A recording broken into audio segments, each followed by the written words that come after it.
Here's the sad state of the affairs. According to the Business Improvement Associations of British Columbia, 52% of businesses don't expect to make it through the next 4 years. Wow. 52% of small businesses say they cannot hang on because the atmosphere in this province has become so dire. They claim a bunch of things, whether it be the employee health care tax. Well, that's right, we got rid of MSP and we dumped it on to people like Nico, right? Whether it be the violence and crime, whether it be theft, whether it be shoplifters, whether it be broken windows that have all happened underneath this NDP government's watch, small businesses have said, we can't hang on. Minimum wage increase. 39% don't think they can last 2 years. I want you to think about that for a minute, because by far 80% of us work for a small business. Now I want you to imagine a place like this who made it through COVID not being able to last the next 4 years. I want you to imagine our city without all those great little places. And it's not just places like Nico's. I've got construction people here, King Mahomes, right? Who have said after our last project, we're thinking of leaving the province, Bruce, because we can't make a living here. We're in the middle of a housing shortage, and they're saying they want to leave. Why? Government is putting so much screw on people who want rent properties. That's the other thing. The government has also taken people who rent properties and turned them into villains. But the real reason why I got into this is because I have actually 3 grandchildren, and some of you heard me tell this before. One of which is a marine biologist, and she likes to go jump in the water with big sharks. She asked me if I would do that, and I was like a little nervous, and I'm not so sure I want to do that, but that's her dream. But she's now looking at moving away, partly to fulfill her dream, but also because the reality of her ever being able to afford a house right now is next to nil. Now, part of it, my heart is sad because she's leaving and she wants to leave. Part of that's filled because it's her dream to go work in Australia on the Great Barrier Reef. Her brother is getting his PhD in sports management in Saskatchewan and is unlikely to return for the same reason. Even as a professor, he is unsure that he'd be able to afford to purchase a house in British Columbia. And the third one, who's now turned 12, and if him and his dad over here don't kill one another, I'm betting heavy on the kid making it to 13, by the way. Not so sure the old man's got another year in him with this kid. But I'm worried that when he's finally graduated school and I'm packing his stuff up into his car, and he looks at me and he says, Papa, I don't want to leave, but I have to because I can't afford to live here. You were an MLA. Why didn't you fight for me? For me, this is personal because it's about our kids. Yes. It's about our kids and the future we leave behind for our kids. And right now, the announcement from this NDP government, it was they are another $1.1 billion in debt. It's now over $9 billion. It's over 10% of the budget. Our kids are paying for that. And our kids will be paying for that. And our grandkids and maybe the great-grandkids, the way things are going. We cannot afford another 4 years of the NDP. We just can't. And so what I want, and I ask for you, and I appreciate your support. And by the way, you're allowed to donate up to $1,450.82, Mr. Esposito will remind me. I've got Wyatt. Wyatt will go around. If those of you would like to do that, he can help you with a donation button. And by the way, 100% of that money stays in this riding, unless I find that one of my other ridings needs a little help and I'm willing to donate there. But half of it does not go to the party like other parties do. It stays where you want it to stay. But what I really need you to do is to pick up the phone. Many of you, how many of you got a phone call from Paul Jr. that said, hey, come on out and support Bruce? Many of you did, and thank you for that. Yes, hands going up in the back. I need you to reach out and talk to people, because as Canadians, we're taught there's 3 things you don't talk about: religion, sex, and politics. That's all the good stuff. And rock and roll. Well, no, we're allowed to talk about rock and roll. But we got all the marbles on this election. All of it. I am begging you and I'm pleading with you, don't be a polite Canadian. Talk to your friends and make sure you get out and vote, and you tell them, say, you know what?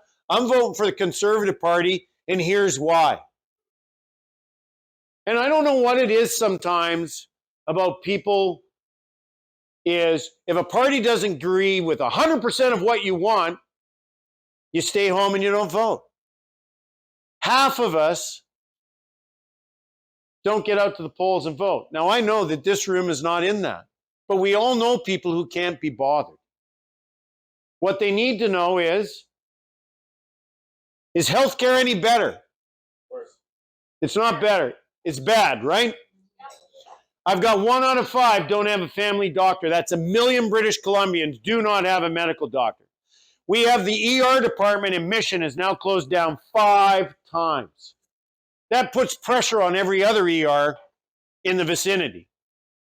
Our healthcare is not better. It is in full-blown collapse. And Bruce, the lies that EV's spewing on these commercials right now.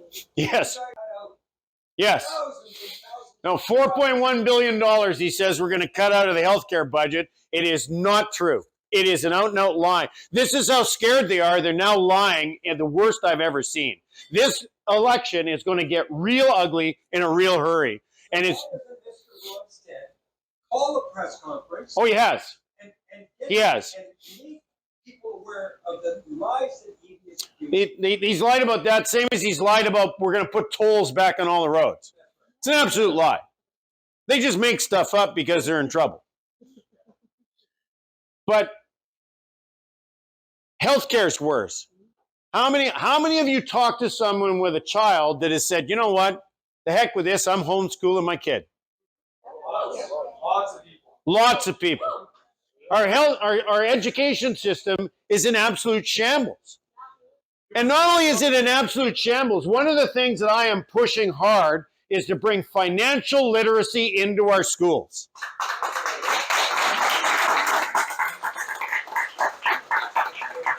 I think it is criminal to send a young adult out into the world to go on to university where they're going to get handed a credit card application and they don't know how a credit score works. It is shameful and it needs to come to an end, and they need to put them in a place where they actually have the tools to be successful in life.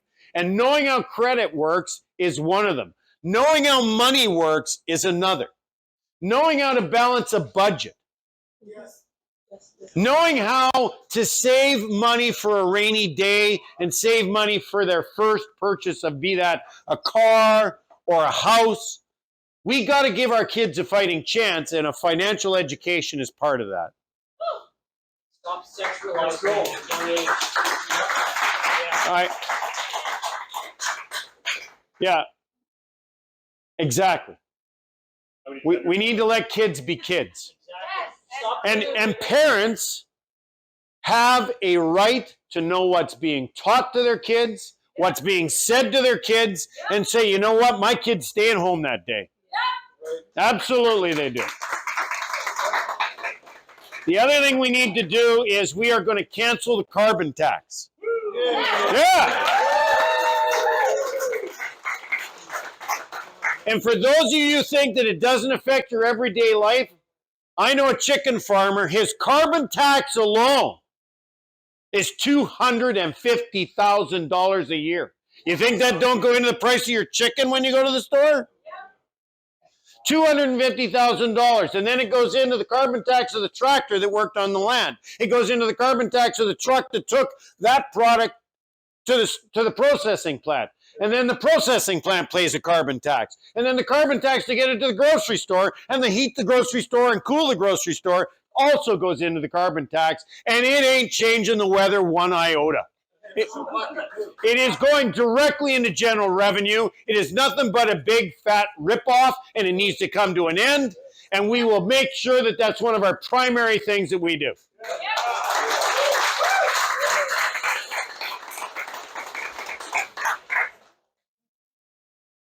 Now I gotta tell you, I don't know for those of you who have never met John, but John is cool, calm, and collected, and he has a plan.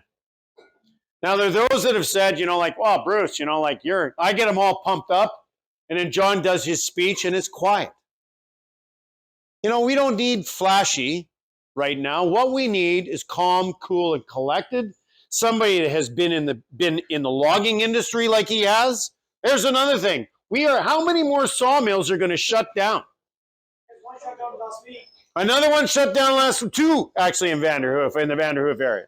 Merritt had 6 sawmills when the NDP took over, and I believe the last one just shut down or it's about to. They have destroyed this province. 37 sawmills. 37 sawmills. 37 sawmills. How many people have lost their jobs? And I was talking with a former president of a union, and I'll leave the union out of respect to him. And he said, I'm 72, I've always voted NDP. And I started talking to him, and I said, how many more union jobs have to leave this province? We've lost a bunch of union jobs in the sawmill sector. We've lost a bunch of union jobs in the mining sector. By the way, there are 17 mines, 17 of them, that are waiting to get an application, which takes 25 years to get. There's 17 now. The economic investment is somewhere in the neighborhood of $80 billion, and it's somewhere between 30 and 40,000 jobs that pay in excess of $100,000 a year.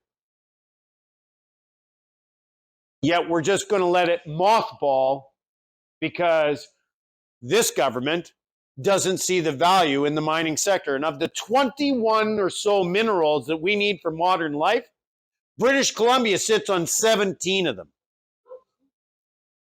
We need these jobs. We need the economic benefit that will come into our province, because that's what's going to keep places like this open. That's what's going to spur small-time entrepreneurs that supply the repairs to the trucks that they need, that supply the machinery that they need. We have got to stop this cancel stop culture now.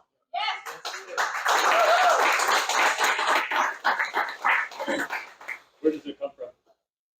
I don't know where it comes from, but we need to send it back from wherever the hell it came from, because I'm tired of it. Came from hell. I don't know where it came from, but let's put it to a nice hot place. That's what I say. But what we really need to do is start thinking about who is this in the best interest of. And when you get the former leader of the Green Party saying the Conservatives are the one, I think we need to listen about that. The former leader of the Green Party of British Columbia has basically endorsed us and said, right now, we need to put our people back to work. Amen. We need to put them back to work. So I'm not going to carry on forever on this, but I want to say one last thing. And oh, where's Rianne? Where's Rianne? Corky, get over here. All right. So up here with me that showed up, we got Corky Neufeld, the Conservative candidate for the riding of Abbotsford West. Yeah, round of applause for Corky. And then we also have Rianne Gasper, who is the candidate for Abbey Mission. And you know what? I think Pam is a lovely lady, but she's got to be about the worst ag minister we've ever had. And she needs to go. We need to go. She needs to go. And Rianne and Corky, they will do us proud. They are chomping at the bit to help and change this around. But I got to tell you, ladies and gentlemen, we have a wave. Ridings we never thought were possible, like Vancouver Island, are now coming our way. We hear from the candidates on the door. The support is tremendous, but you can't take it for granted. We got to get out and vote. You got to talk to people, and you got to help people like Rianne, Corky, and myself have enough money. Oh, that's why. So here's what the NDP did. They decided in order to make it fair and level the playing field, the corporate checks were no longer allowed.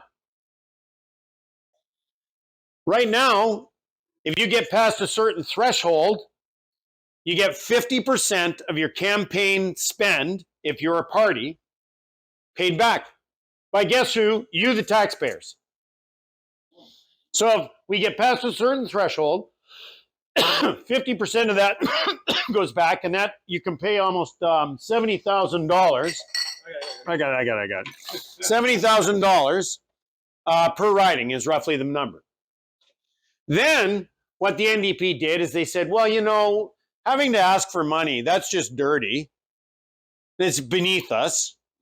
So what we're going to do is we're going to have a formula for $2 a vote per year. They have stockpiled $8 million, and we got about 200,000. Where'd that money come from, Bruce? Where's the funds? Well, pull your back pocket out because you'll find it's empty because most of it probably came from there. It came from the taxpayers. Yep.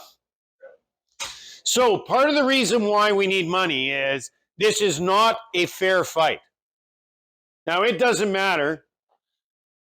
I've been underestimated a few times before, and I know half of you thought I was crazy when I crossed the floor. Still do. Yeah, still do. Yeah, I know. But I've been underestimated before. Political suicide. Yeah. Thanks for Ken was saying he said you just committed political suicide. Yeah. Well, I got 9 lives. What can I tell you? We're gonna win this thing. Yeah. We're gonna win this thing. But election signs don't come for free. Advertising doesn't come for free. Buttons don't come for free. All that stuff costs money. Your voice is free. My voice is free. Your vote is free, but it comes at a hell of a cost. Not voting is even more costly, in my opinion. But so if you can, do what you can to help a candidate. If you can, make sure you talk to people and encourage them to vote. Thank you, everybody, for coming anyways. I just wanted to mention one thing here. And this is an old saying that my brother-in-law used to say to me is that, you know what? I raise the price on something like that, the consumer's going to have to pay. Consumer's going to have to pay. Well, I'll tell you what, everybody. The consumer can't pay anymore. You know, inflation's gone so freaking crazy that it's not possible anymore. Thankfully, my father and my uncle started this business 30 years ago. They played the cards right. So to be honest with you guys, we're holding in just fine right now. We still work very, very hard. We still watch our margins. But guess what? If your 25-year-old guy wants to get into a restaurant business, he's going to need at least another $350,000 on top of what he thought he needed. It's just not doable anymore. And why? A carbon tax. We have to pay MSP now. We have 5 sick days that we have to pay. And again, you know what? I'm all about helping my staff, and I'll always be there to help my staff. But not everybody deserves to be on the same playing field. It just isn't that way. We all need to work together. Like Bruce said, we all need to come together because this cannot happen any longer. Call your friends, call your family, call your grandparents, tell your grandchildren exactly what needs to go on, because if we don't, we are in a whole lot of trouble. Whole lot of trouble. But guess what? Guess what? The people that came today, it's not a huge amount of people. And I always say this, it's the quality of people that we have in this room tonight. Yeah. It is quality of people who are here today because they want to change. That's it. And that's all. And we're all together for the same purpose and the same thing. We're all on the same page here. And guess what? That pendulum swing is now swinging our way. Let's keep this ball moving. Keep that good energy. Be positive. Be happy. Help people. And educate them of what this man and these beautiful people here are trying to do for us and everybody else. All right? Yeah. Bruce? Thanks, my man. Thank you. That's your Thank you. stuff? Thank you. You know, and I think I'm going to end it with that. I couldn't say it any better. I just want to thank you very much from the bottom of my heart. And let's get out there and come October 19th. Let's have a conservative government and John Rustad being the next premier of this province.